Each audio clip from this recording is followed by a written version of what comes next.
এই যে আমি যে আসছি এটার পিছনে এক নাম্বার কারণ হচ্ছে আমার গিল্ট ফিল থেকে আসছি।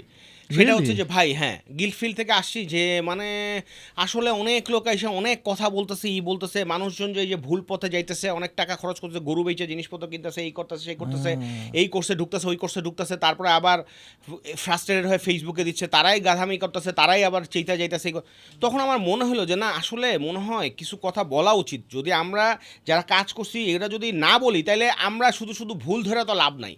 মানে we need to communicate the right things বা প্রপার জিনিস বা আসলে রিয়েল ওয়ার্ল্ডটা কীরকম সেটা বলতে পারি। যেমন আজকে আমি বললাম যে ভাই আপনারা খালি সাকসেস স্টোরির পিছনে যায় না ফেইলিওর স্টোরি করেন। বা আজকে আমরা বললাম যে ভাই একদিকে খাইলে থাকেন না থাকেন হাম্বেল হন হিউমিলিটি আনেন নিজে এক্সপেরিমেন্ট করেন করেন যারা সিনিয়র আছে তাদেরকে রেসপেক্ট করেন তাদের কাছে জিজ্ঞাসা করেন।